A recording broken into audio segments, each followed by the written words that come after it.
Muy bien. Entonces vamos a empezar con la teoría correspondiente esta semana para ustedes.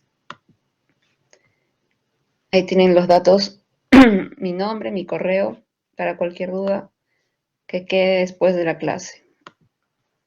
Entonces, bueno, empezamos con una frase un poco inspiradora con respecto a lo que significa la patología en este grupo etario. La patología de los pacientes pediátricos, los pacientes infantes, es totalmente independiente en muchos aspectos de lo que ocurre en las patologías de los pacientes adultos. Como empieza el capítulo de patología pediátrica en el libro del Robbins, los niños no son simplemente adultos pequeños, no son simplemente adultos en miniatura, como dice ahí, no, sino que en ese grupo etario se desarrollan fenómenos diferentes de enfermedad que dan origen a diferentes patologías, ¿no? Que son totalmente independientes de las que suceden en la edad adulta muchas veces. ¿Y a qué nos referimos entonces con patología pediátrica? También esto depende de las definiciones que diferentes asociaciones realicen con respecto a la definición, por ejemplo, de lo que es un lactante, qué cosa es un paciente preescolar, escolar o un paciente infante. Pero en general se comparte que un paciente que tenga una edad menor o igual a los 11 años se encuentra dentro del grupo o categoría de paciente infante. Y a partir de los 12 años hasta los 18, este paciente es adolescente. Estos dos grupos, la infancia y la adolescencia, son grupos que son vistos o tratados por especialistas de la especialidad de pediatría, ¿no? Seguramente ustedes han visto o conocen que hay pediatras, ¿no? Entonces los pediatras, que son médicos especialistas, atienden a pacientes que tienen hasta los 18 años, es decir, pacientes adolescentes. Una vez que ya el paciente cumple 18 años pasa a ser tratado como adulto. Inclusive en Perú esto varía de acuerdo a qué hospital sea el que esté tratando ese paciente, ¿no? Por ejemplo, en eSalud, que es la seguridad social del Ministerio de Trabajo, los pacientes son tratados en pediatría solo hasta los 14 años con 364 días, ¿no? El día que cumplen 15 años de edad pasa al servicio de adultos. Y eso es diferente a lo que sucede, por ejemplo, en el MINSA, en el Ministerio de Salud, en donde un paciente que se está tratando, por ejemplo, en el Instituto Nacional de Salud del Niño, aún teniendo 18 años o antes de cumplir 18 años puede ser tratado, ¿no? 17 años, por ejemplo, podría ser visto todavía en el Instituto Nacional de Salud del Niño. Entonces, en realidad, esto de los grupos o los números dependen o varían de acuerdo a qué institución, en qué país, qué escuela o qué grupo esté tratando el paciente, ¿no? Para efectos de la clase, simplemente tienen que conocer que hay diferencias y la mayoría de patologías pediátricas que vamos a revisar hoy van a corresponder a la categoría de pacientes infantiles, lo que sucede en la edad infantil, es decir, en los primeros años, ¿no? Antes de la adolescencia. Vamos a empezar con anomalías que están presentes durante el nacimiento, que son las anomalías congénitas. Luego vamos a revisar qué significa asfixia perinatal y el síndrome de dificultad respiratoria del neonato. Para esto nos vamos a enfocar más en el grupo de pacientes recién nacidos. Igualmente con la enterocolitis necrotizante del neonato y el trauma o traumatismo obstétrico. Luego vamos a revisar algunas alteraciones hereditarias del metabolismo y finalmente algunos tumores y pseudotumores que son exclusivos y mucho más frecuentes en la infancia, ¿no? Muy bien, empezamos con anomalías congénitas. Para ello, la definición etimológica primero de lo que significa la palabra congénito o congénita. Esto deriva del latín congenitus y esto significa nacido con o nacer con esa anomalía. Es solamente un término que hace referencia al tiempo, ¿no? Si durante el nacimiento, que es el tiempo, está presente la anomalía, eso es una anomalía congénita. No significa que el paciente ha tenido mutación genética necesariamente para tener una anomalía congénita, ¿no? Porque uno puede tener alguna anomalía genética o de base genética que recién se presenta en la adultez, ¿no?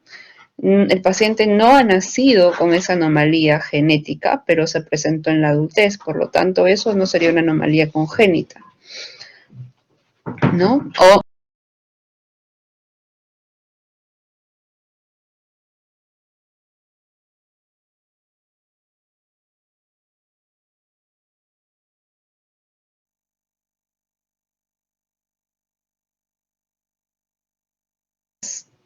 creo que ya se conectó de nuevo. Entonces, lo contrario, ¿no? No todas las anomalías congénitas van a tener necesariamente una base genética, algunas son producto de alteración de fuerzas mecánicas, ¿no? Vamos a ver ahora algunos ejemplos de lo que son las anomalías congénitas. Para ello, se pueden clasificar en anomalías congénitas de las estructuras de la anatomía del cuerpo y anomalías de la función metabólica de los diferentes tejidos humanos, ¿no? Dentro de las anomalías de las estructuras, vamos a encontrar que hay malformaciones, deformaciones, disrupciones. Son términos que tienen algunas definiciones específicas. ¿Qué es una malformación, por ejemplo? Una malformación congénita. Para empezar, abarcan la gran mayoría de anomalías congénitas estructurales. Alrededor del 94% de este tipo de anomalías son malformaciones. Una malformación se produce muy temprano en la embriogénesis del producto, es decir, del nuevo ser que se está gestando en el vientre materno. Y abarca desde la ausencia completa de toda una estructura o la constitución de una estructura incompleta al final. Algunos ejemplos son las malformaciones cardíacas, la extrofia vesical, como están viendo ahí en la fotografía, ¿no? Una paciente probablemente recién nacida en quien por un defecto en la malformación no se cerró la pared pélvica externa y tiene la vejiga afuera de la cavidad pélvica, ¿no? Es decir, está exteriorizada, inclusive ahí se ve su unión hacia el cordón umbilical. Esto es una extrofia vesical. Para que suceda esta malformación ha tenido que haber una alteración muy temprano en la embriogénesis de este bebé, ¿no? Y eso correspondería a una malformación. El mielomeningocele es otro ejemplo de lo que serían las malformaciones congénitas. Ya pasando un poco a lo más infrecuente, tenemos a las deformaciones y las disrupciones. Las deformaciones abarcan el 4% de todas las anomalías congénitas y corresponde a una alteración en la forma, posición o en la estructura de una parte del organismo. Para ello, el órgano en sí afectado ya ha sido formado, ya ha habido una embriogénesis normal, pero tardíamente, durante el periodo fetal ya, ocurre ahí, por ejemplo, un bloqueo en el crecimiento o en la expansión del espacio donde está creciendo ese bebé. Un ejemplo sería una madre que ya está en el periodo fetal y no produce una adecuada cantidad de líquido amniótico. A eso se le conoce como oligoamnios, cuando hay poco líquido amniótico en la cavidad uterina. Por lo tanto, el feto va a estar creciendo dentro de una cavidad uterina que no tiene suficiente líquido y, por decirlo de alguna manera, va a estar muy presionado contra las paredes del útero. Entonces, eso va a llevar a que sus piecitos, sus miembros inferiores, que ya están formados embriogénicamente, están completos, pero van a nacer con una deformidad, van a estar deformados hacia el centro, con esa desviación que se conoce como pie equinovaro. Entonces, este sería un ejemplo de una deformación congénita, ¿no? Que sucede tardíamente ya en el periodo fetal, un ejemplo de lo que sucede luego de un oligoamnios. La otra anomalía es la disrupción, un poco más infrecuente que las anteriores, ¿no? Y corresponde al defecto en la forma de un órgano o de una región de un organismo que ocurre también después del periodo de organogénesis, pero aquí lo importante es que hay un agente externo que causa el daño de un tejido que en algún momento fue normal. Para que entiendan mejor esta definición, ahí tienen a una manito, la manito igual de un recién nacido, que tiene una amputación de los dedos, ¿no?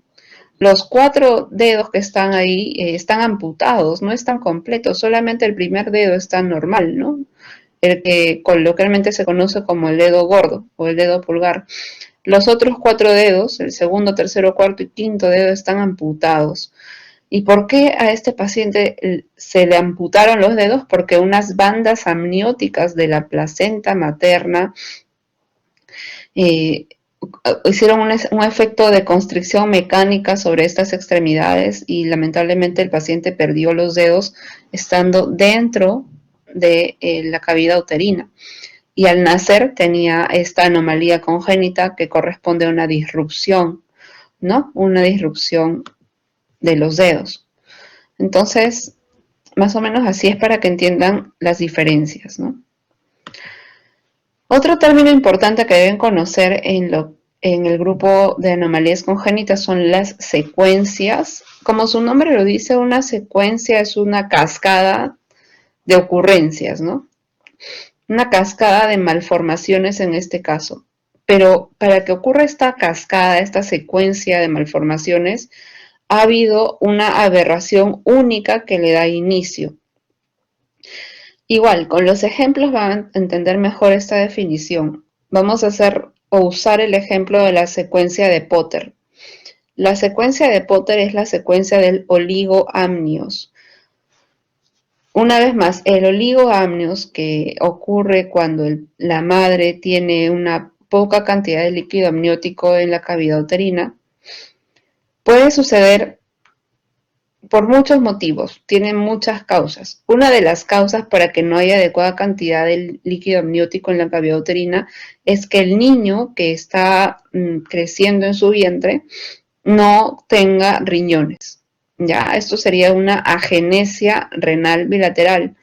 La agenesia renal sería un ejemplo de malformación, porque en la embriogénesis, muy temprano en la embriogénesis, sus tejidos no formaron riñones. Entonces el bebito está creciendo sin riñones y por lo tanto no va a orinar y la orina es uno de los componentes que forman el líquido amniótico. Entonces el vientre materno va a estar con poca cantidad de líquido amniótico. Todo comenzó entonces con una malformación. La agenesia renal bilateral está llevando a un oligoamnios y el oligoamnios como consecuencia va a dar una deformación en los pies. El paciente va a tener pie equinovaro. Pero no solo van a estar muy aplastados o presionados los pies contra el útero, también la carita. Y el paciente va a tener alteraciones faciales, va a tener implantación baja de las orejas porque toda la cabecita va a estar muy presionada contra el útero, contra el vientre de la mamá. Entonces las orejas no van a implantarse donde deberían, se van a quedar como presionadas hacia abajo. Y el niño al final va a nacer con una secuencia que se conoce como secuencia de Potter. Todo partió de una aberración única, una malformación única, que en este caso es la agenesia renal bilateral, que dio una cascada de malformaciones y deformaciones, finalmente llevando a desarrollar una secuencia del oligoamnios, ¿no? El otro término es el síndrome. El síndrome es un grupo, una constelación, como dice ahí en la definición, de malformaciones. O sea, son varias malformaciones que ocurren de manera simultánea, pero todas relacionadas a un agente etiológico único. Ejemplo, lo ven ahí en la fotografía, ese es un dibujo, un gráfico de una pacientita o paciente con un síndrome de Down, ¿no? El síndrome de Down es la trisomía del cromosoma 21. Entonces, es una alteración cromosómica, que en este caso sería el agente etiológico único, la trisomía cromosómica 21, que está originando una constelación de malformaciones. El pliegue picanto, nacer con un cuello corto, nariz sencilla de montar, todas las otras características que puedan tener los pacientes con el síndrome de malformación de Down o síndrome de Down, ¿no? Entonces, esa sería la diferencia con una secuencia, por ejemplo.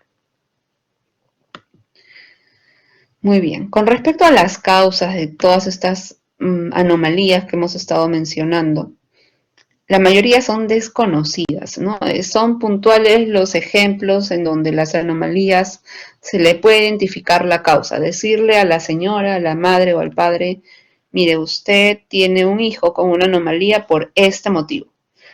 ¿Cuándo se puede identificar la causa? Por ejemplo, cuando es genética, se puede estudiar la genética de ese paciente, identificar de repente una trisomía, como en el caso de la trisomía 21, pero miren cómo las causas genéticas en realidad abarcan alrededor del 10 al 15% de todas las anomalías congénitas, que es un porcentaje menor, ¿no? La mayoría de anomalías entonces tiene causa desconocida o multifactorial. Otros fenómenos que se asocian al desarrollo de anomalías congénitas son las infecciones durante la gestación, enfermedades maternas, consumo de drogas o sustancias químicas durante la gestación, como el consumir alcohol, ¿no? Que lo que ocasiona finalmente es el síndrome de alcohol fetal, que también es un grupo de anomalías que en este caso tendrían como causa el consumo del alcohol durante la gestación, o las radiaciones, ¿no? Seguramente ustedes han visto que cuando van a un lugar donde sacan rayos X, ahí en la puerta dicen, por favor no acercarse si usted está gestando, ¿no? O avise si está embarazada, porque las radiaciones se tienen identificadas como uno de los causantes de anomalías congénitas. Gracias a esa identificación es que se evitan, y es por eso que actualmente solo el 1% de todas las anomalías congénitas se atribuyen a un fenómeno de exposición a las radiaciones, ¿no? Muy bien, ahora pasamos a las complicaciones conocidas como asfixia perinatal y al síndrome de dificultad respiratoria del neonato.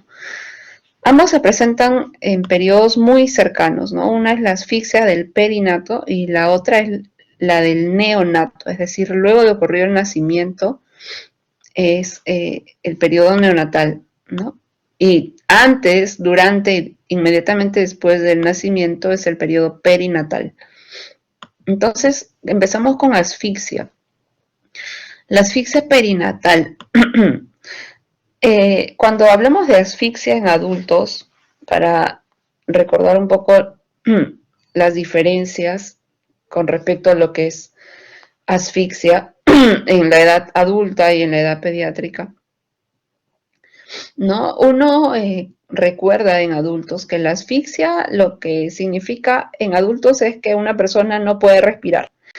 ¿Por qué? Porque la garganta está obstruida o la vía aérea está obstruida de repente por algún alimento, alguien se atoró y se está asfixiando, ¿no? En el caso de los perinatos, en el caso de los pacientes que estamos revisando en esta clase, la asfixia perinatal tiene una definición mucho más circunscrita. ¿Qué significa?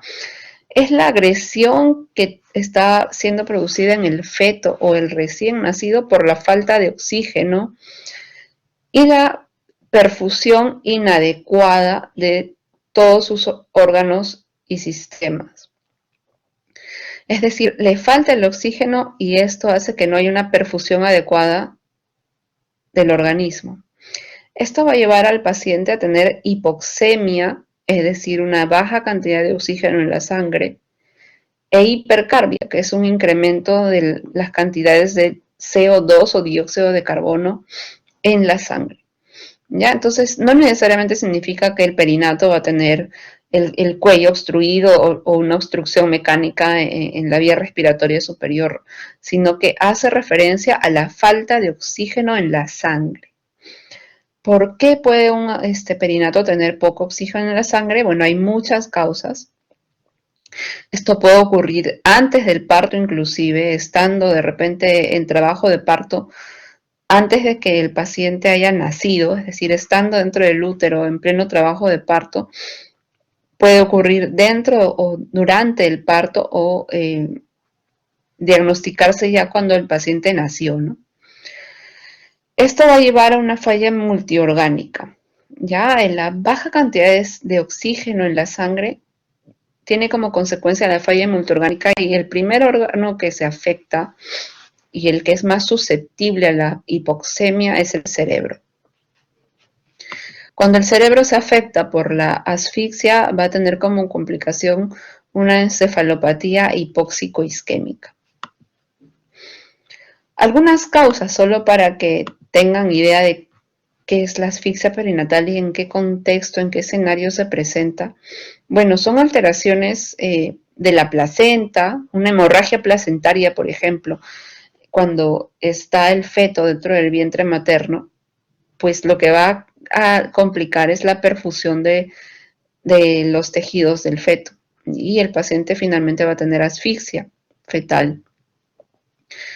O una preeclampsia, una hipertensión materna, nudos del cordón umbilical, son muchas las causas que pueden terminar en asfixia perinatal. El diagnóstico lo realizan los neonatólogos, que idealmente son los especialistas que van a recibir al neonato y van a hacerle el examen físico buscando todos estos criterios, inclusive con exámenes de laboratorio, para poder decir si esos pacientes van a entrar dentro del grupo de lo que es la asfixia. Para ello necesitan hacerle el puntaje de APGAR, que es un score que se realiza al recién nacido una vez que nació a los 5 minutos. Y si el APGAR, este score, va a tener un puntaje menor a 5, entonces ya es un criterio diagnóstico para definir que ese paciente tiene asfixia. El otro criterio diagnóstico es le toman un análisis de los gases arteriales del cordón umbilical y si el pH de la sangre arterial del cordón umbilical del recién nacido es menor a 7 o hay un déficit de base de más de 12 miliosmoles por litro, que son dos valores que se miden en el LAGA, en el análisis de gases arteriales. Entonces ya el neonatólogo puede hacer el diagnóstico de asfixia perinatal, ¿no? Entonces vean cómo no son solo las manifestaciones clínicas, sino también hay que hacerle exámenes laboratoriales para poder hacer el diagnóstico de asfixia. Y bueno, finalmente las manifestaciones sistémicas que incluyen el daño de muchos órganos en el pacientito. Dentro de ellos el cerebro que se afecta con encefalopatía hipóxico-isquémica.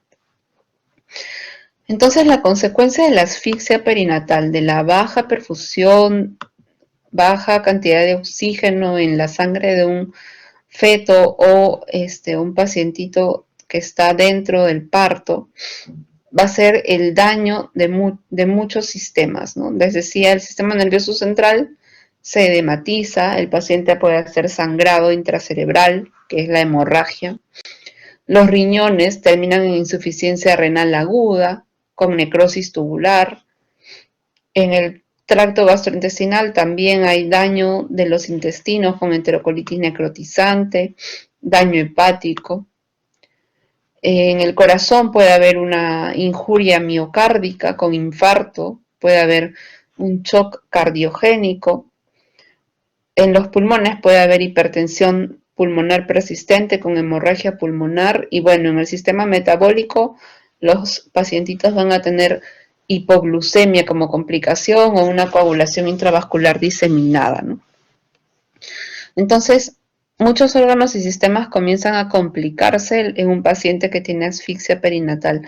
Generalmente, los pacientes con este diagnóstico de asfixia, como les decía, tienen que ser manejados por un neonatólogo, inclusive un neonatólogo que tenga especialidad o esté como especialista en una unidad de cuidados intensivos neonatal.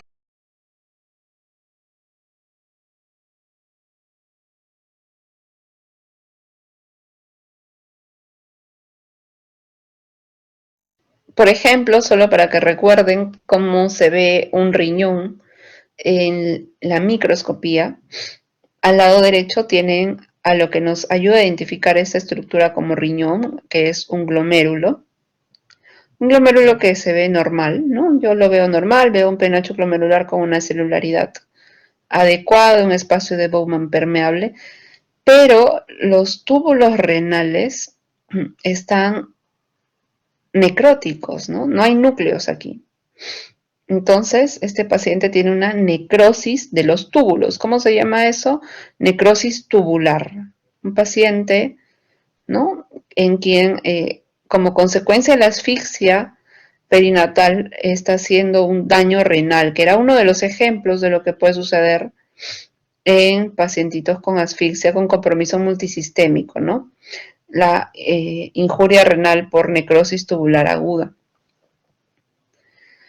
Y como les decía, la terapia, el manejo de estos pacientes que están en una situación tan crítica, tiene que ser unidades de cuidados intensivos de alta especialización.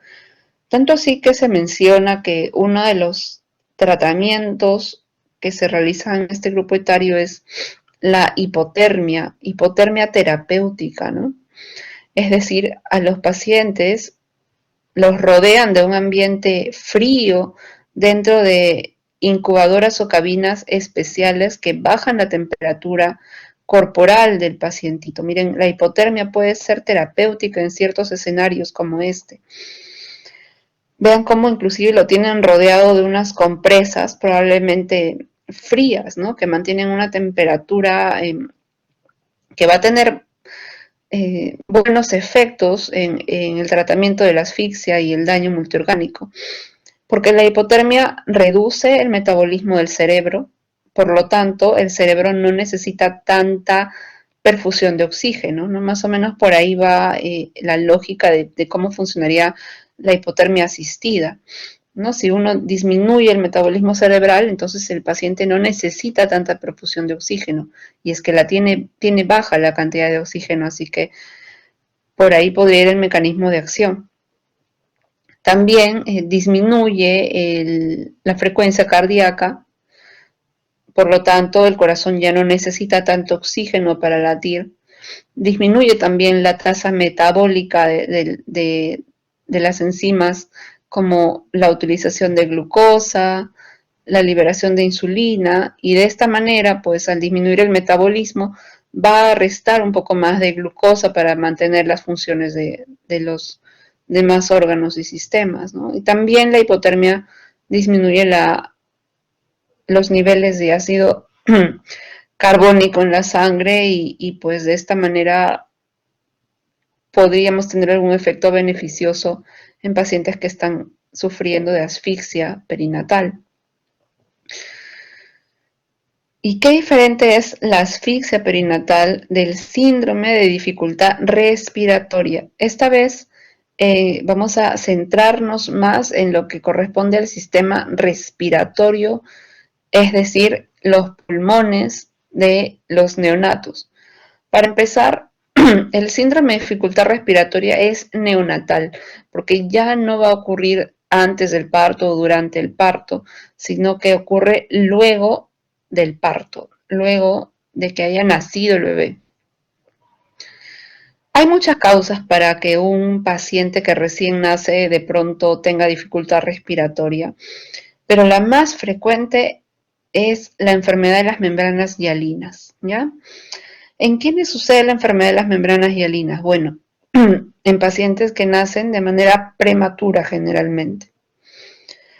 Hay otras causas, sí, la utilización de anestesia en la madre puede terminar con un traspaso de la anestesia hacia la circulación fetal y el paciente va a tener también dificultad respiratoria, traumatismos craneales o aspiración de líquido amniótico, que justamente es la otra patología que van a revisar ustedes en laboratorio esta semana.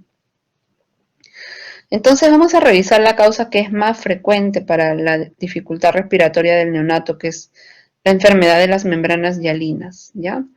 La enfermedad de las membranas hialinas entonces sucede en pulmones de pacientes muy prematuros. ¿Qué significa? Que los pacientes han nacido demasiado antes de la fecha esperada en la cual deberían nacer, ¿no?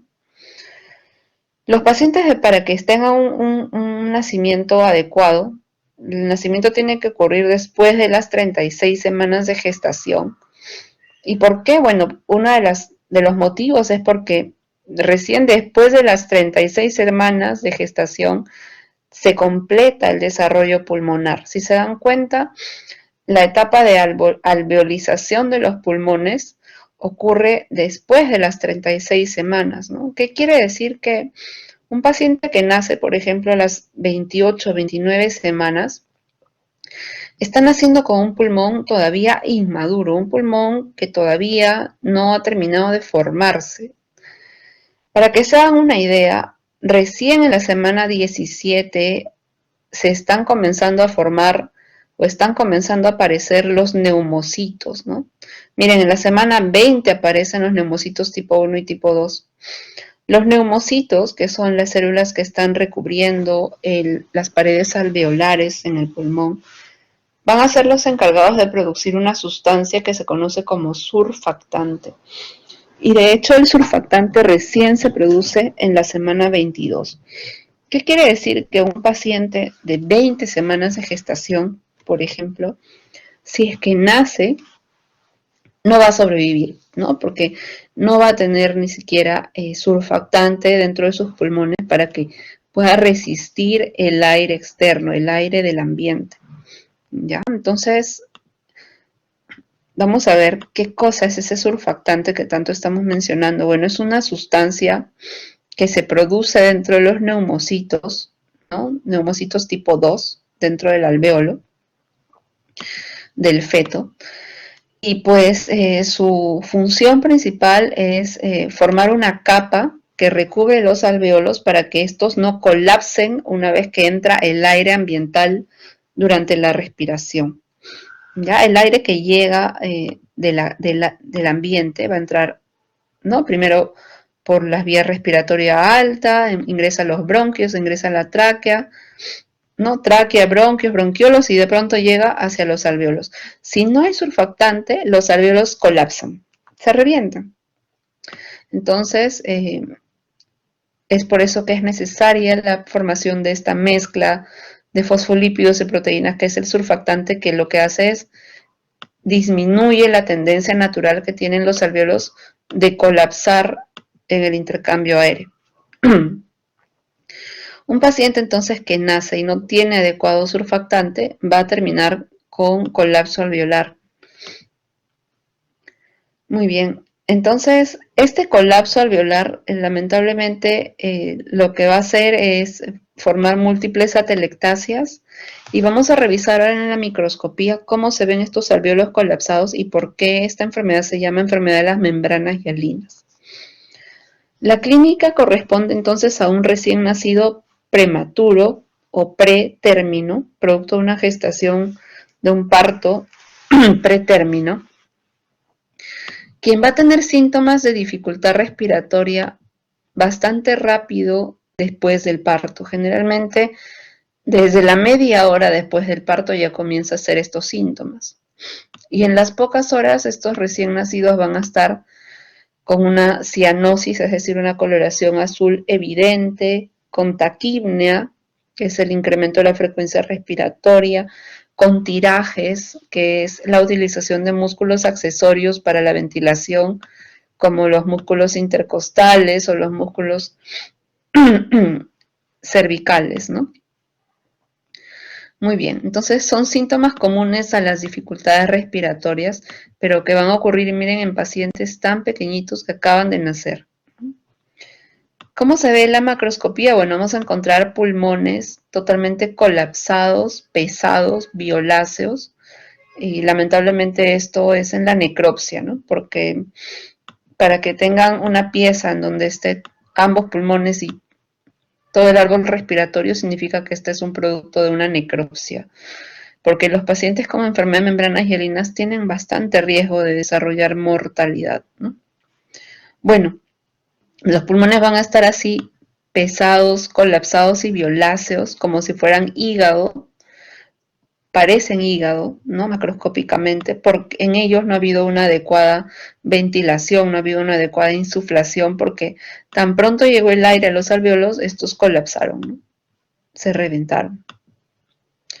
Muy bien, en la microscopía vamos a encontrar, antes de leer esto, vamos a ver la lámina de frente. Vamos a encontrar entonces al pulmón, pero es un pulmón diferente al que estamos acostumbrados a ver, porque aquí los alvéolos están totalmente colapsados. ¿Qué significa? Que no hay espacios aéreos permeables. Los alvéolos se han destruido y ya no hay luces aéreas aquí. Lo que más bien sí está dilatado son los bronquiolos, ¿no? Esto es un bronquiolo, por ejemplo. Y acá hay otro. ¿No? Un bronquio y bronquiolo de repente, pero lo importante es que estas vías grandes están dilatadas. ¿Por qué? Porque el aire sí está llegando ahí. El aire entra a la tráquea, entra a los bronquios, entra hasta los bronquiolos, pero se queda ahí nada más, ya no pasa a los alvéolos, que son las divisiones más pequeñas, porque están totalmente colapsados. Entonces, en la microscopía lo que van a ver primero es una distensión de los bronquios y bronquiolos con dilataciones linfáticas también, que son estos espacios blancos que están entre los septos pulmonares, ¿no? Y ya un poco al mayor aumento van a ver los alvéolos totalmente colapsados, con congestión vascular y hemorragia, y un hallazgo importantísimo dentro de los espacios alveolares residuales es que se forman estas membranas rosadas, esta capa rosada gruesa que ven aquí, que está recubriendo este espacio alveolar, y por acá también, ¿no? Toda esta capa de grumo rosado, es lo que se describe como las membranas hialinas, ¿ya?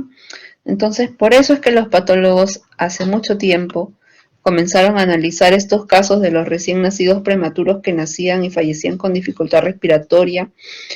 Seguramente le hicieron autopsias a estos pacientitos, cortaron sus pulmones, los pusieron al microscopio y lo primero que vieron en el pulmón y les llamaba la atención era que estos niños tenían membranas hialinas en el pulmón. De esta manera le pusieron ese nombre a esta enfermedad, la enfermedad de las membranas hialinas, que era finalmente cómo se ven al microscopio estos pacientes que nacen con una inmadurez pulmonar, una inadecuada cantidad de surfactante y que finalmente hacen esta patología, ¿no? La enfermedad de las membranas hialinas. Muy bien, entonces un hallazgo microscópico interesantísimo, bastante característico de la enfermedad de las membranas hialinas, que es una patología de pacientes, entonces neonatos, que nacen muy temprano, ¿no? Se adelantan, pretérmino, pacientes inmaduros, bebitos que fallecen lamentablemente, para eso es que se puede ver la lámina al microscopio, ¿no? El resto de alvéolos que no tiene membranas hialinas está totalmente colapsado con hemorragia, ¿no? Y ya no se ven espacios aéreos permeables, no hay intercambio gaseoso aquí porque no entra la sangre, no entra el aire, no tiene dónde entrar, ¿no? Está todo colapsado, atelectásico. Un dato adicional, un dato curioso es que por si acaso los adultos también pueden tener enfermedades neumológicas con formación de membranas hialinas. ¿Ya? Un ejemplo es el daño alveolar difuso. El daño alveolar difuso es una patología muy severa en pacientes adultos que puede ocurrir por otras causas, ¿no? Y también en la microscopía, en las biopsias de estos pacientes adultos, se van a encontrar membranas hialinas, ¿ya? Pero tiene otra fisiopatología el daño alveolar difuso con membranas hialinas en el adulto. No es que el adulto esté haciendo enfermedad de membranas hialinas, sino generalmente en los adultos esto ya va a corresponder a otros fenómenos respiratorios que no son motivo de la clase de hoy, pero recuerden que este patrón histológico también se puede ver en adultos que tienen otras enfermedades, ¿ya? Muy bien. Ahora pasamos a ver una patología que afecta al tubo digestivo, también en pacientes recién nacidos, que es la enterocolitis necrotizante del neonato. Muy bien, esto lamentablemente también tiene alta morbimortalidad, muchas complicaciones y también es más frecuente en prematuros. A más prematuro, a más joven haya nacido ese pacientito, más riesgo va a tener de complicarse con una enterocolitis necrotizante. Las siglas de enterocolitis necrotizante se conoce como NEC, ¿ya? NEC, neonatal, ¿no? Neonatal enterocolitis, o sea, enterocolitis neonatal, más conocido como NEC en la práctica diaria, ¿ya? Cuando ustedes pasen visita en neonatología, en pediatría, seguramente van a escuchar, este paciente tiene el diagnóstico de NEC, ¿no? ¿Por qué? Porque tiene enterocolitis necrotizante. Bueno, aquí recordar que no todo el intestino se afecta. Generalmente es más frecuente a nivel del ileón terminal y el colon ascendente. Si es que todo el intestino está afectado, eso se conoce como nectotalis y lamentablemente pues tiene mucho peor pronóstico que todo el intestino se afecte a que solo una parte, ¿no? Miren que afecta de 1 a 10, o sea, 1 de cada 10 pacientes prematuros que han nacido con menos de 1 kilo de peso va a estar complicado con una enterocolitis necrotizante. Otro dato interesante es que no se ha reportado en fetos. ¿Qué quiere decir? Que no se ha reportado un NEC, una enterocolitis necrotizante, en un paciente que esté dentro del vientre materno todavía, que no haya nacido. ¿Por qué? Bueno, esto más o menos se relaciona con la explicación de que la mayoría de pacientes con enterocolitis necrotizante es un prematuro que ya ha recibido nutrición enteral, ¿no? Entonces ya ingirió alimentos por la boca, ¿no? Bueno, ¿qué sucede entonces en pacientes que son muy prematuros, muy jovencitos, ¿no? Lamentablemente la barrera intestinal, la pared intestinal va a tener una susceptibilidad innata en un paciente prematuro, con dismotilidad y una alteración en la función de la barrera del tubo digestivo, justamente a todos los agentes patogénicos que pueden estar en la luz intestinal. Uno de ellos es que la flora bacteriana que va a estar dentro del tubo digestivo, lamentablemente va a comenzar a atravesar las paredes intestinales. Esto va a ser favorecido por la nutrición enteral que les decía que reciben estos pacientes cuando están hospitalizados, que va a ser con fórmula láctea, ¿no? Con fórmula materna, que va a ser hipertónica, y muchas veces estos pacientes son críticos y están utilizando otros fármacos también cuando están hospitalizados. Todo va a empeorar la patogenia para que haya una disfunción a nivel de la pared intestinal, que va a llevar como consecuencia a una inflamación y a isquemia de las paredes del intestino. Se describe también en el NEC que las bacterias van a comenzar a migrar hacia la pared intestinal, de lo que normalmente deberían estar dentro de la luz del intestino. Va a haber una traslocación bacteriana hacia las profundidades de la pared y estas bacterias van a comenzar a liberar unos gases en el espesor de la pared intestinal y van a formar unas burbujas de gas, unas burbujas de aire dentro de la pared. A estas burbujas que van a estar presentes en la pared se las va a describir como una neumatosis de aire, ¿no? Intestinalis, neumatosis intestinal. Justamente por esta migración anómala, esta disbiosis anómala de las bacterias que van a aprovechar que el epitelio va a estar injuriado, isquémico, para migrar hacia el espesor de la pared y formar esas burbujas de gas, ¿no? Vean cómo se ve entonces un pacientito, un bebé, en quien está en sala de operaciones porque tiene el intestino necrosado, ¿no? Las asas intestinales se ven violáceas, hemorrágicas, con signos de isquemia. Lamentablemente aquí el tratamiento pues suele ser cuando ya es una necrosis intestinal, hay que resecar el intestino afectado. Por ejemplo, acá tienen una foto macroscópica de un intestino, un segmento de intestino que está en anatomía patológica, está siendo seccionado longitudinalmente. Este es un corte a lo largo de la pieza. Y si se dan cuenta, está cortado por la mitad, ¿no? A lo largo por la mitad. Y en la pared, ¿no? En la pared hay una especie de huecos, ¿no? Unos puntitos negros en la pared intestinal, que son esos espacios aéreos que yo les había comentado, formados por gas que está produciendo las bacterias, ¿no? Aquí hay otro corte, otro segmento intestinal, en este caso es un colon, y este colon ha sido cortado de manera transversal, por eso es que estamos viendo un corte redondo, un corte circular, no estamos viendo un tubo largo porque no es un corte longitudinal. Lo importante aquí, más allá del corte, es, vean, estos espacios aéreos que están formándose como burbujas de gas en el espesor de la pared intestinal.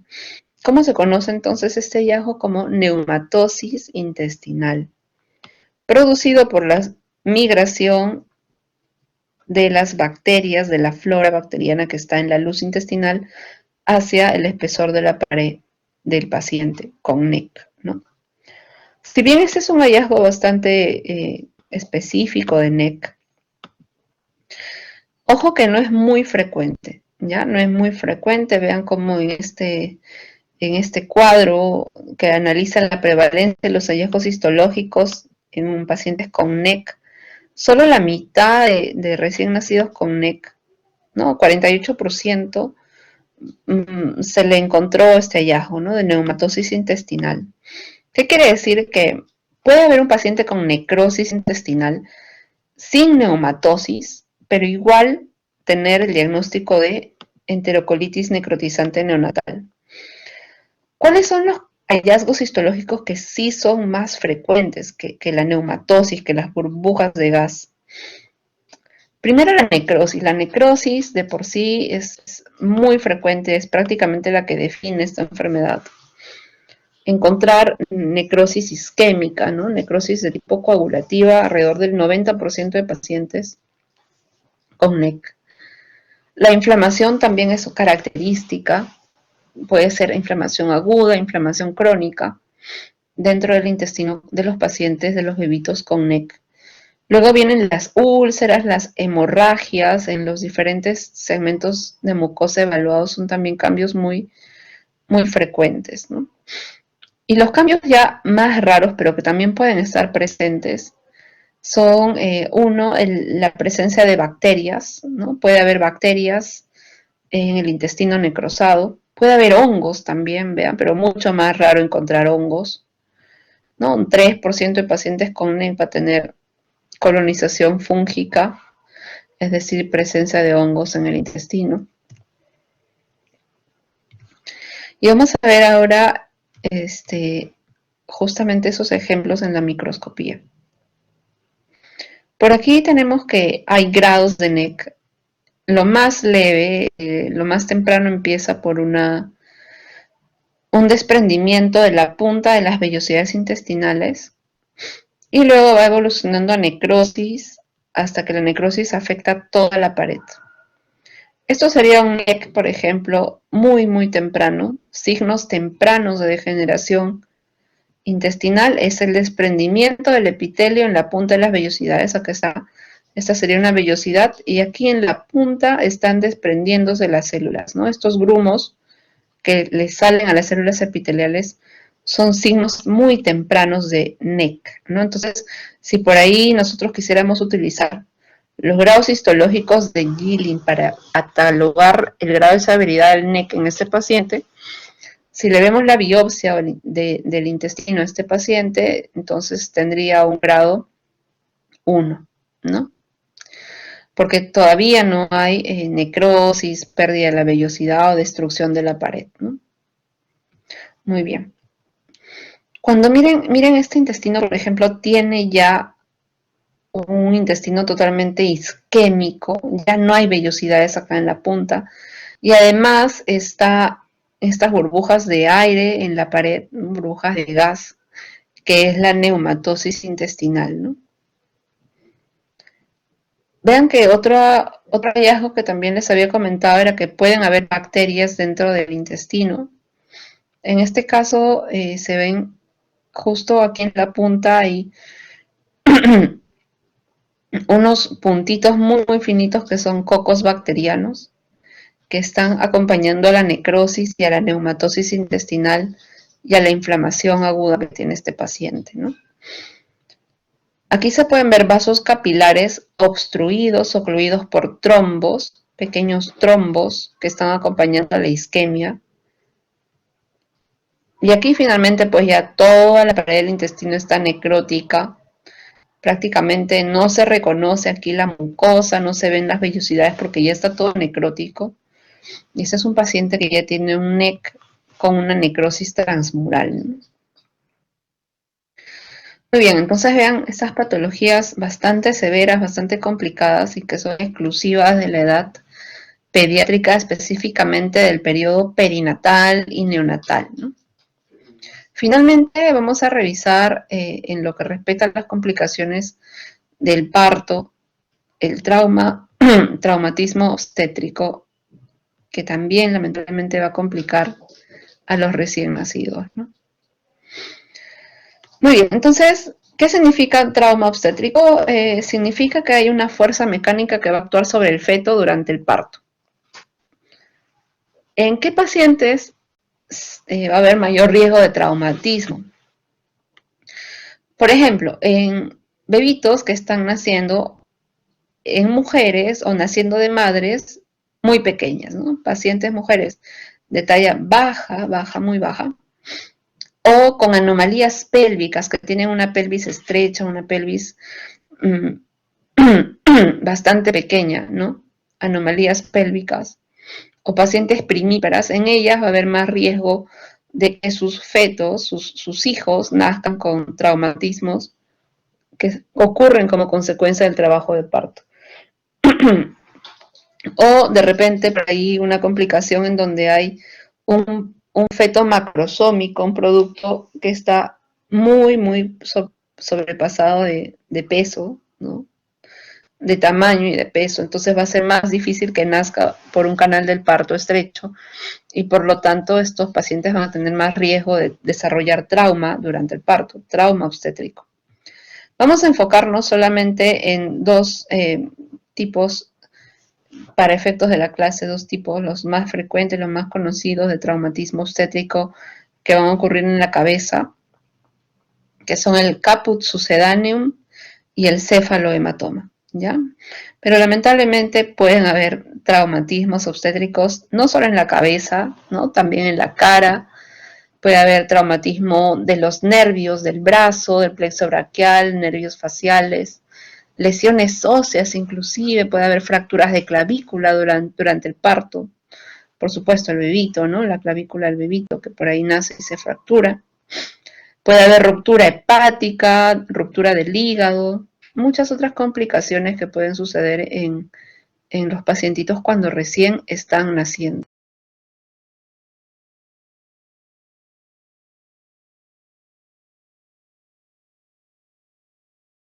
Bien, entonces el caput succedaneum y el cefalohematoma que vamos a desarrollar el día de hoy son dos tipos de hemorragias extracraneales porque van a suceder en las partes blandas de la cabeza, no van a estar dentro del cráneo.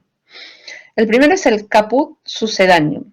¿Qué significa caput succedaneum? Es una palabra que está en latín que significa cabeza sustituida. Igualmente son una terminología de origen bastante antiguo que más o menos describía a los recién nacidos que de pronto tenían una cabecita como que medio duplicada, ¿no? Como si tuvieran una cabeza encima de una cabeza. A eso se le llamaba caput succedaneum, ¿no? Y así hasta ahora se utiliza ese nombre. Entonces, ¿qué sucede acá? Que ha habido una colección serosanguinolenta por fuera del periósteo que ocurre justamente como parte de un traumatismo que ha sucedido contra el canal del parto, ¿no? Porque ha habido mucha presión de la cabecita del bebito que está naciendo contra las paredes del útero o mucha presión contra la pared vaginal de un paciente que está naciendo presentando primero su cabecita en el canal del parto. Entonces es una consecuencia de un trauma mecánico. La característica del caput succedaneum es que los bordes no se pueden definir bien, es como que tiene bordes muy, muy dispersos, mal definidos. Hay edema, ¿no? Uno puede ver cómo acá están apretando esta cabecita del niño para ver si deja una fobia, ¿no? Y aquí está dejando un hundimiento el dedo porque hay edema. Y este edema es mal definido, no termina con las líneas de sutura craneal, ¿no? No coincide con las líneas de sutura. A diferencia con el céfalohematoma, es que aquí sí se puede notar que es bien delimitado el edema, la hemorragia es bien delimitada, se ve que coincide con las líneas de sutura del cráneo, ¿no? La mayoría de cefalohematomas, ojo, son unilaterales, pero en esta foto que estamos utilizando aquí, este paciente tiene un cefalohematoma bilateral, ¿ya? Bilateral, que es lo más raro. Lamentablemente en el cefalohematoma hay más riesgo de tener una fractura craneal por debajo, o sea, el hueso del cráneo puede estar fracturado.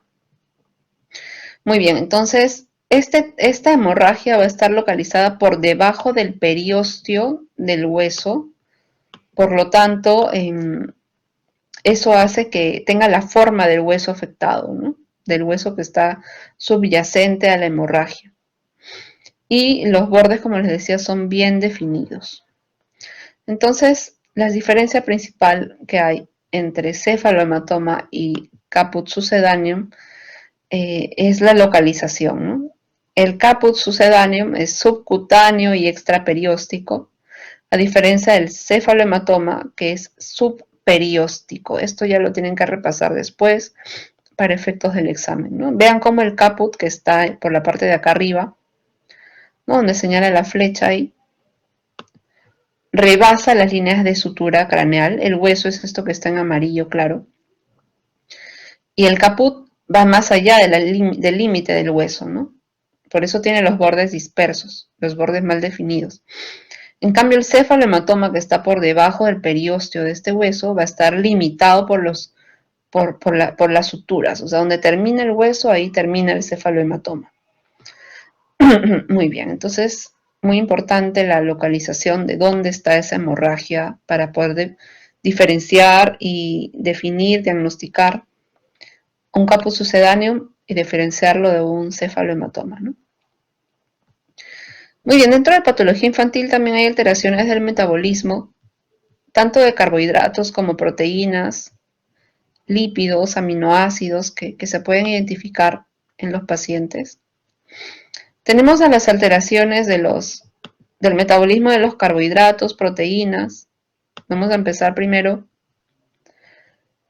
definiendo que estas enfermedades suelen ser genéticas, hay una alteración genética metabólica y la mayoría tiene un patrón de herencia autosómico recesivo, ¿no? Por lo tanto, es importante investigar la historia familiar, el contexto, el escenario de la consanguinidad en los pacientes o el antecedente de muertes inexplicadas en los hermanos mayores podrían dar también elevar la sospecha de que se trata de una enfermedad que tiene patrón de herencia y que podría corresponder a una alteración del metabolismo de estas sustancias, ¿no? Empezamos con enfermedades que alteran el metabolismo de los carbohidratos. Tenemos a la galactosemia. En la galactosemia lo que va a haber es una alteración en el metabolismo de la galactosa, ¿ya? Galactosa. ¿Qué va a suceder en estos pacientes? Van a tener una alteración genética por la cual no van a contar con la enzima galactosa 1-fosfato-uridil transferasa, ¿ya? Entonces, al no tener esa enzima, no van a poder metabolizar la galactosa y lamentablemente se va a acumular la galactosa 1-fosfato en los tejidos. Estos pacientes van a tener síntomas diseminados con daño cerebral, daño hepático, daño renal. Entonces, la galactosemia es una patología metabólica del metabolismo de los carbohidratos específicamente, que tiene una afectación sistémica, ¿no? Y también tiene un patrón de herencia autosómico recesivo. Hay otras alteraciones metabólicas de otro tipo de carbohidratos, en este caso los glucógenos, que dan un grupo de patologías que se conocen como las glucogenosis. Estas glucogenosis son diversas, depende de qué enzima esté alterada. Por ejemplo, tenemos aquí, y ese es un cuadro del Robbins, ¿no? Para que lo revisen de ahí, que, por ejemplo, tenemos que si la enzima deficiente es la glucosa 6-fosfatasa, el paciente va a tener una glucogenosis del tipo enfermedad de von-Yerk o glucogenosis tipo 1. La enfermedad de von-Yerk es una enfermedad que afecta el hígado y el riñón, hepatorrenal. Si el paciente tiene una deficiencia, por ejemplo, de la fosforilasa muscular, el paciente también va a tener glucogenosis, pero del tipo 5. Glucogenosis tipo 5, conocida como síndrome de McArdle. Y este síndrome de McArdle solamente tiene afectación del músculo, ¿ya? No del hígado ni del riñón. Es una enfermedad que daña exclusivamente el músculo esquelético. Entonces vean cómo las glucogenosis son variadas, ¿no? Depende de cuál es la enzima implicada en el metabolismo del glucógeno que ha sido mutada, que ha sido alterada, que no existe y que lamentablemente va a dar manifestaciones diferentes, específicas de cada enzima, ¿no? De la deficiencia de cada enzima. La enfermedad de Pompe, por ejemplo, es una enfermedad generalizada, que es la glucogenosis tipo 2, por deficiencia de maltasa ácida, ¿no? Generalizada porque afecta músculo, afecta hígado, afecta corazón. Entonces, un daño un poco más diseminado en la enfermedad de Pompe, que también es un tipo de glicogenosis o glucogenosis, ¿no? En el caso de la afectación hepática, bueno, vamos a encontrar que va a haber una excesiva acumulación de glucógeno en los hepatocitos. Y aquí se puede ver en este paciente una biopsia de hígado. El hígado tiene los hepatocitos totalmente agrandados. Si le hacen una coloración de glucógeno, va a salir positivo al lado derecho. Esta coloración es el PAS, ¿no? El ácido periódico de Schiff identifica glucógeno. Si sale positivo en todos los hepatocitos, significa que este paciente está acumulando cantidades excesivas de glucógeno porque no lo puede metabolizar. Otras alteraciones metabólicas pueden ocurrir en el metabolismo de los lípidos, las grasas. ¿Cuáles? Bueno, las gangliosidosis. Hay varios tipos también de gangliosidosis, depende de cuál sea la enzima deficiente, ¿no? La gangliosidosis GM1 ocurre por un déficit de la beta-galactosidasa, ¿no? Que lamentablemente es muy severa, los niños no llegan a vivir más allá de un año generalmente. Y la gangliosidosis tipo 2 son un poco más leves en su presentación. De hecho, miren cómo hay una forma juvenil, que es la gangliosidosis tipo 3, que se presenta recién en la etapa de vida en donde el paciente es joven o inclusive adulto. Miren cómo hay una forma tan leve de gangliosidosis que empieza inclusive hasta los 30 o 35 años, ¿no? Que es la enfermedad de Sandhoff, que ocurre por un déficit de la exosaminidasa alfa y beta. Muy bien, entonces, enfermedad tipo gangliosidosis por el metabolismo de los lípidos, ¿no? Déficit en la alteración de alguna de estas enzimas que está implicada en el metabolismo de los gangliósidos. La enfermedad de Sandhoff, la enfermedad de Tay-Sachs o Sachs-Tay-Sachs es también otro ejemplo de lo que son las gangliosidosis, ¿no? Los aminoácidos, para ya pasar a los componentes proteicos, hemos hablado de carbohidratos, hemos hablado de lípidos. También los aminoácidos pueden tener alteraciones en el metabolismo. Un ejemplo importante es la enfermedad conocida como la fenilcetonuria, en donde lo que hay aquí es una carencia grave de la enzima fenilalanina hidroxilasa. Entonces los pacientes no van a poder metabolizar los aminoácidos y van a acumular cantidades importantes de fenilalanina en los tejidos. Esto se conoce como hiperfenilalanemia.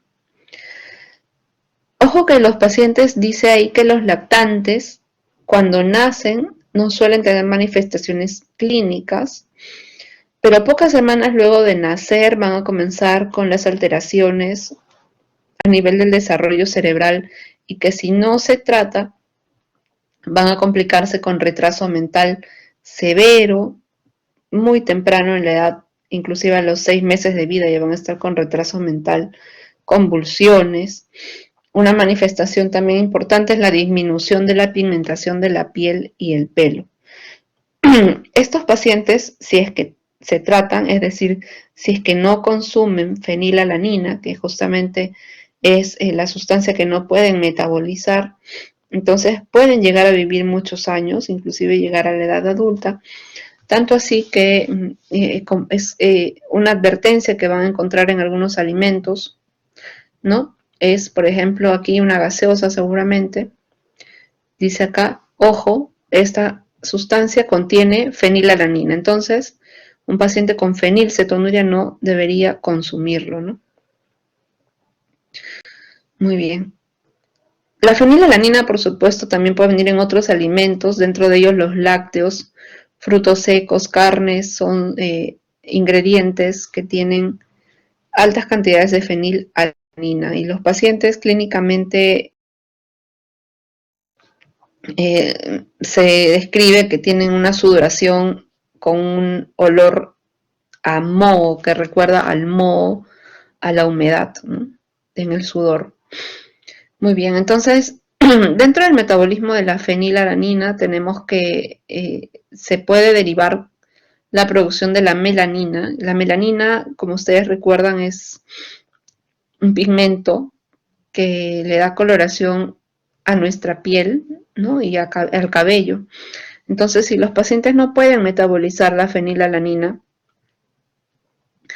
van a finalmente tener bajas cantidades de melanina. Por eso es que estos pacientes tienen la piel clara y el cabello muy claro, ¿no?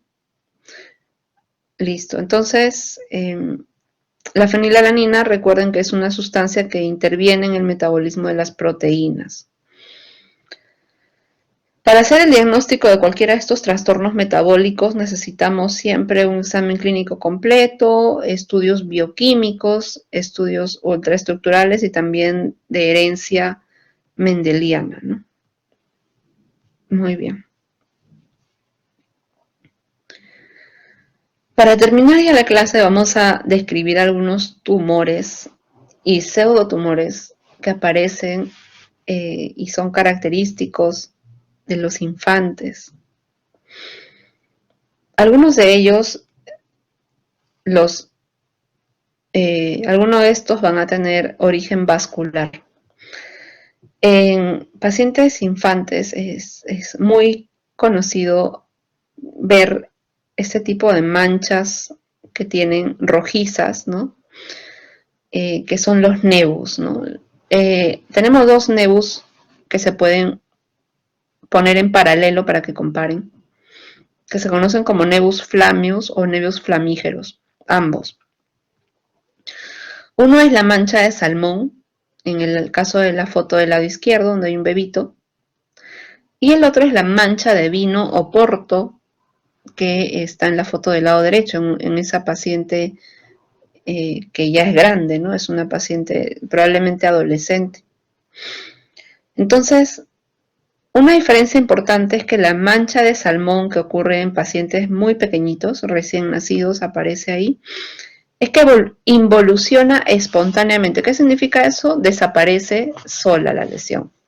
¿Ya? El niño comienza a crecer, pasan los días y de pronto desaparece. Eso se le conoce como involución espontánea. Esta lesión suele ser central y es rojiza. En cambio, la mancha de vino oporto, como ven en la foto, suele ser lateralizada. Está a un costado nada más de la cara de esa paciente, está al lado derecho al parecer, ¿no? Y ella es grande, ella tiene la lesión todavía, porque estas lesiones no suelen involucionar, no desaparecen solas. Y en realidad son malformaciones vasculares, ¿ya? No son neoplasias, son múltiples vasos sanguíneos de tipo pequeño, de tipo capilar, que van a estar ectásicos, acumulando o congestionando eritrocitos dentro de ellas. Por eso es que se ven rojizos en la macroscopía, porque están llenos de sangre, ¿no? Otro ejemplo de neoplasias o tumores vasculares en la edad infantil es el hemangioma infantil, también conocido como hemangioma juvenil o hemangioma en fresa. ¿Por qué en fresa? Porque parece una fresa, en realidad es una tumoración rojiza, blanda, que aparece o crece de manera exofítica. Se desarrolla poco después del nacimiento, crece rápidamente durante el primer año de vida y tiende a desaparecer sola otra vez durante un periodo de años, ¿ya? Entonces, una lesión benigna que involuciona espontáneamente también en un periodo de años. Histológicamente, bueno, se puede ver como un hemangioma congénito. Igualmente va a estar con un conglomerado de capilares pequeñitos, ¿no? Agrupados en lóbulos. Y lo vamos a ver aquí cómo se ve eso. Miren, grupos o lóbulos que están formados o constituidos por capilares muy, muy pequeños, microscópicos, pequeñísimos, que están formando cada uno de estos lóbulos del hemangioma juvenil o hemangioma capilar, ¿no? Muy bien. Otro ejemplo de neoplasias vasculares características de este grupo etario tenemos al angioblastoma, como sinónimo angioma de Nakagawa o angioma en penacho. Un cuarto de estos son congénitos, o sea, un cuarto de angioblastomas, 25% de angioblastomas van a estar presentes durante el nacimiento. Se ven como manchas o pápulas rojizas o eritematosas. Vamos a verlo acá en la imagen. Vean, ¿no? Son múltiples máculas eritematosas que confluyen y si ustedes las miden en conjunto, pueden llegar a medir hasta 10 centímetros o inclusive más, ¿no? Como son tan grandes estos angioblastomas, tienen un porcentaje mayor de complicación de trombocitopenia y coagulopatía de consumo porque dentro de la estructura vascular se pueden acumular algunos elementos sanguíneos, ¿no?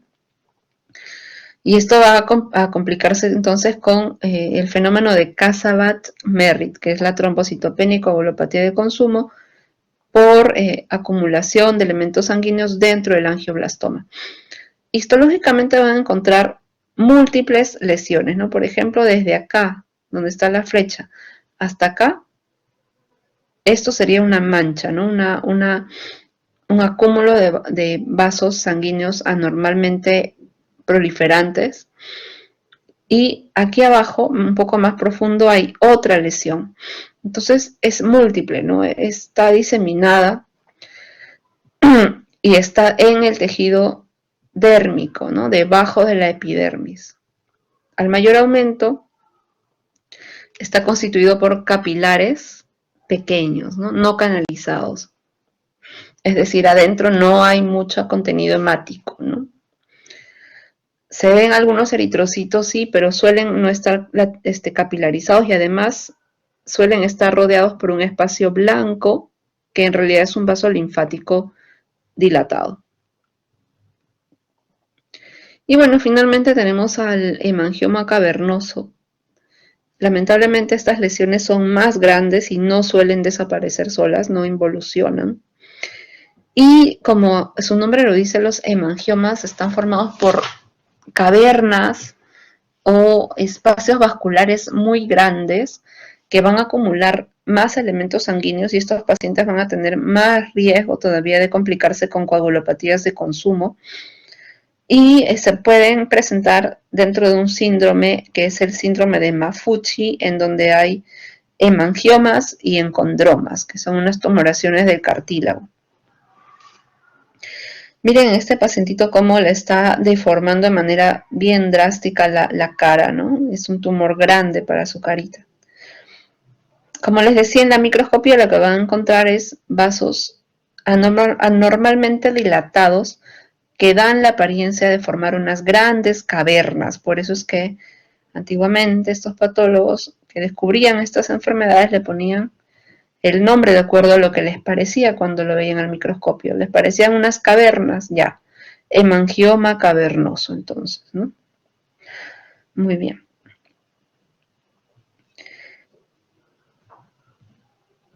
Vamos a pasar ahora a revisar una serie de tumores malignos que ocurren en este grupo etario. Lamentablemente son muy agresivos todos los que vamos a mencionar a continuación.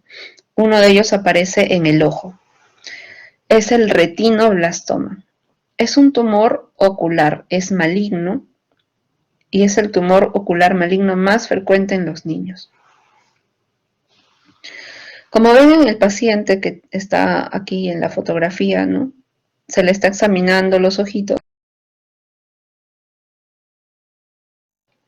y se puede ver que una de sus pupilas es blanca, ¿no? En la fotografía, el ojito izquierdo de este niño tiene leucocoria. ¿Qué significa leucocoria?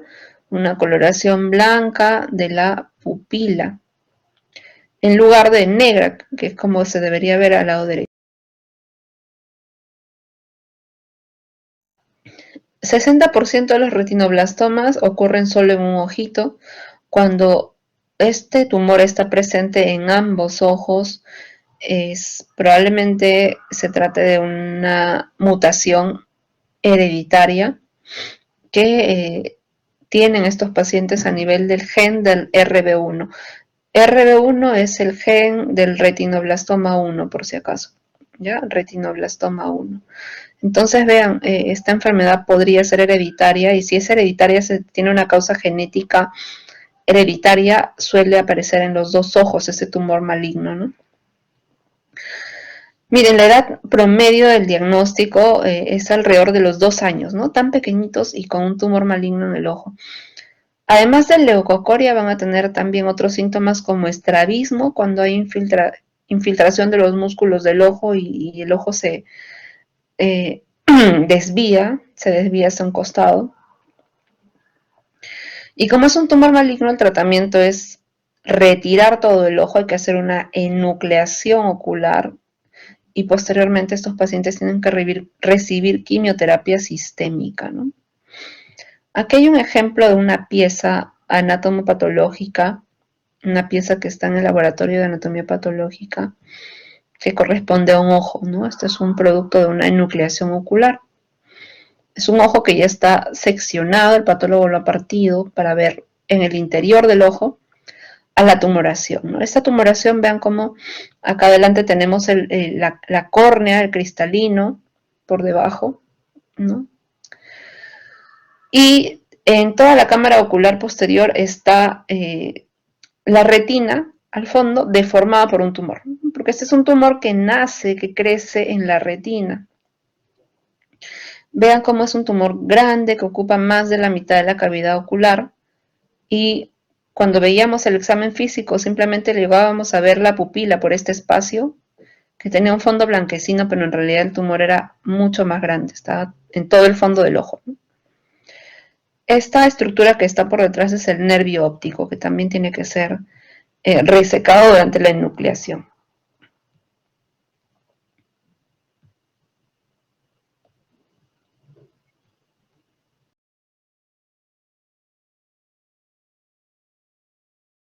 Bueno, en la microscopía del retinoblastoma vamos a encontrar que el tumor va a estar formado por células redondas, ¿ya? Estas son células que tienen núcleos redondos.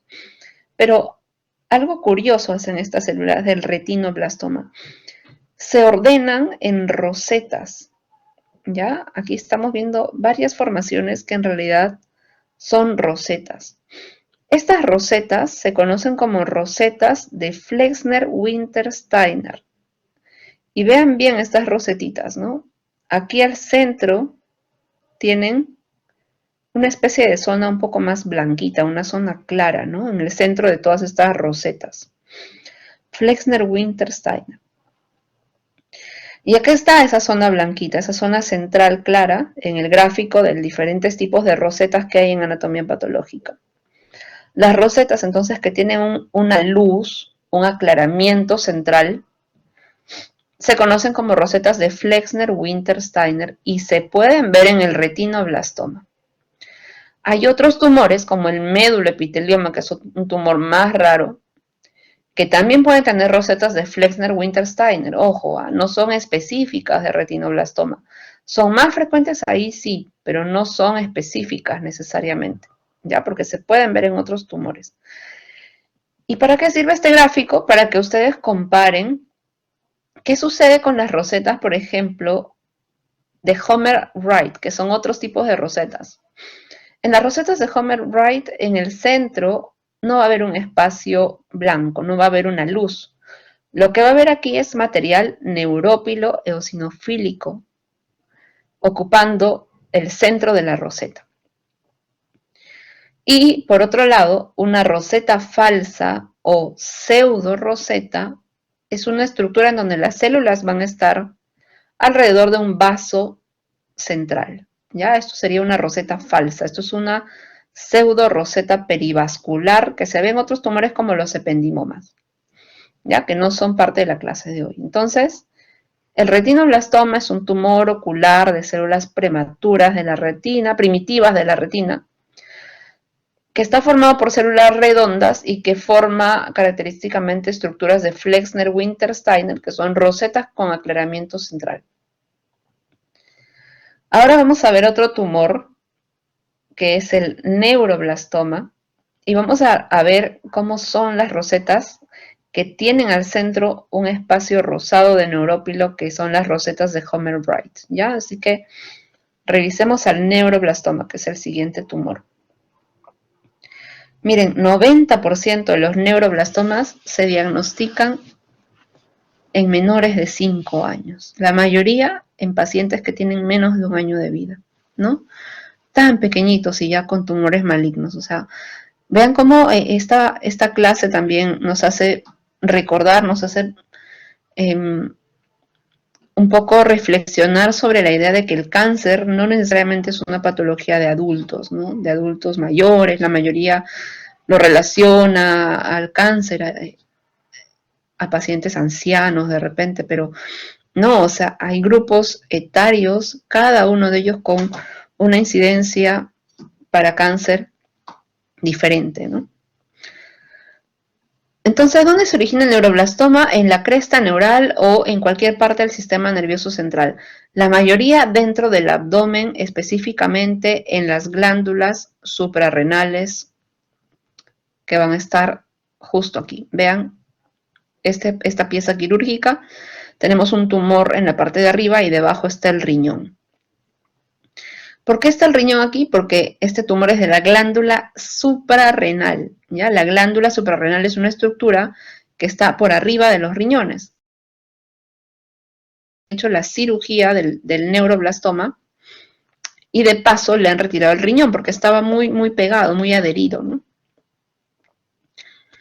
Bueno, la macroscopía característica de este tipo de tumores del neuroblastoma nos habla de un tumor que suele ser bien oscuro, bien hemorrágico. Así como ven en este caso, este paciente tiene una neoplasia redonda, bien delimitada, pero totalmente hemorrágica, ¿no? Está totalmente llena de sangre, parece, hemorrágica en la macroscopía.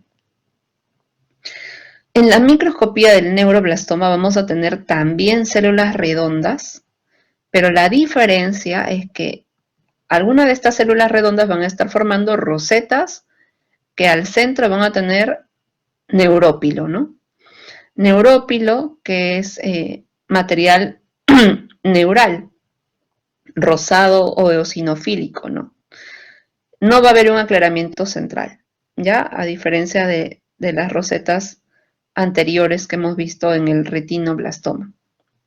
Entonces, estas rosetas que tienen al centro material neurópilo son las rosetas de Homer-Wright, ¿ya? Rosetas de Homer-Wright. Entonces, neoplasia de células neurales primitivas formando células redondas con rosetas de Homer-Wright. Y el último tumor que vamos a revisar el día de hoy, tumor también específico de la edad infantil, pacientes pediátricos, es el tumor de Wilms. El tumor de Wilms es el nefroblastoma. Ojo, no es neuroblastoma como el anterior que derivaba del componente neural, no. Ahora vamos a tener origen en los componentes nefroblásticos, es decir, las estructuras, los tejidos más primitivos que van a dar origen al riñón. Entonces, si es que estas estructuras primitivas renales se malignizan, se va a transformar esto en un nefroblastoma. El nefroblastoma es la neoplasia maligna renal más frecuente en niños, ¿ya? Muy bien. En adultos, por si acaso, ¿cuál es la neoplasia maligna renal más frecuente? Algunos de ustedes estarán respondiendo, espero, el carcinoma de células claras, ¿no? En niños, por el contrario, la neoplasia maligna renal más frecuente es el tumor de Wilms o nefroblastoma. En hígado, por ejemplo, ¿cuál es el tumor maligno más frecuente en la edad pediátrica? En hígado, el hepatoblastoma, ¿no? En adulto, ¿cuál es el tumor maligno más frecuente del adulto en el hígado? El carcinoma hepatocelular. Entonces, en realidad, hay muchos otros órganos que también pueden dar lugar a neoplasias malignas. El hígado, el páncreas, en los niños da el pancreatoblastoma, que es un tumor terriblemente agresivo. En cambio, en el adulto, el tumor maligno más frecuente del páncreas es el carcinoma ductal del páncreas, ¿no? Entonces, una vez más, vean cómo la patología es totalmente diferente en pacientes infantes, ¿no? Muy bien, el nefroblastoma se ve como una masa que se puede palpar. Generalmente, al igual que el neuroblastoma, es palpado por los padres durante el cuidado de sus bebitos, ¿no? Cuando los están, no examinando, sino cuando los están vistiendo, bañando, de pronto palpan una tumoración, ¿no? En el abdomen de sus hijitos. Y bueno, estos pacientes, como van a tener un tumor en el riñón, pueden tener también hematuria, que es sangrado por la orina. Bueno, va a haber dolor, fiebre, puede obstruir los intestinos por el que la masa está creciendo ahí, ¿no? Y pues el tratamiento, como en el resto de neoplasias malignas, necesita cirugía radical, necesita quimioterapia, radioterapia, ¿ya? Muy bien. El nefroblastoma, aun siendo maligno, tiene buena tasa de supervivencia si es que se trata a tiempo. Esta vez vamos a ver el tumor en pleno riñón. Está en todo el espesor del riñón. En este caso, vean, aquí está el polo superior y el polo inferior renal. Acá al centro tenemos el ilio renal. Y vean cómo el tumor está dentro del riñón, ¿no? Deformándolo para afuera, sí, pero está naciendo ahí mismo. En cambio, el neuroblastoma estaba hacia arriba, ¿no? Porque estaba en la glándula suprarrenal. En cambio aquí, en el nefroblastoma o tumor de Wilms, está intrarrenal, ¿no? Intraparenquimal. Estos tumores, los nefroblastomas, suelen ser bien delimitados, bien circunscritos, suelen ser sólidos, pero pueden tener áreas quísticas. Como ven aquí, esto de aquí es mayormente sólido, pero acá tiene un quistecito, ¿no? Pequeño. Puede haber hemorragia, en realidad no es algo tan frecuente como sí en los neuroblastomas, ¿ya? Y la macroscopía, pues, es variable también entre nefroblastomas. En la clase de laboratorio seguramente van a ver más ejemplos de macroscópicos de tumor de Wilms. Bueno, lo interesante del tumor de Wilms es que aquí vamos a encontrar tres componentes diferentes que van a constituir microscópicamente el tumor. El componente epitelial, el componente mesenquimal y el componente blastemal. Igualmente, chicos y chicas, esto va a ser mejor detallado en el laboratorio, en sus laboratorios, ¿ya? Pero, en resumen, estos tres componentes van a estar constituyendo a los tumores de Wilms o nefroblastoma, porque devienen de las diferentes etapas de la nefrogénesis, de la formación embriológica del riñón. Y los tumores van a tener porcentajes variables de estos componentes. Por ejemplo, hay pacientes que van a tener más componente epitelial que mesenquimal o blastemal. Ellos van a tener mejor pronóstico. En cambio, los pacientes que en su tumor tienen más células blastemales van a tener peor pronóstico que los anteriores.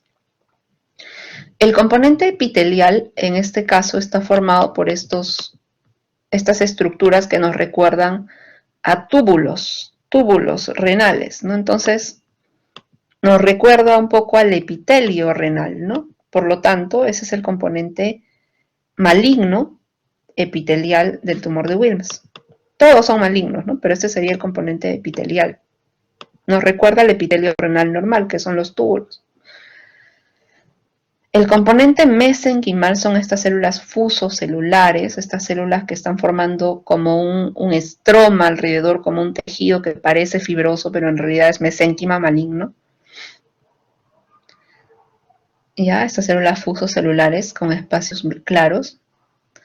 Y el componente blastemal son estas células más primitivas, que son las células redondas, con poco citoplasma y con abundantes mitosis. Acá vean estos puntos oscuritos, son las mitosis, que están muy incrementadas en el componente blastemal. Por eso es que les decía que los pacientes que tienen más componente blastemal que los otros tienen peor pronóstico, son la zona más agresiva del tumor. ¿Ya? En cambio, el epitelial o el mesenquimal suelen tener un poco menos agresividad. Pero lo interesante aquí entonces, para que recuerden, es que los tumores de Wilms son tumores trifásicos.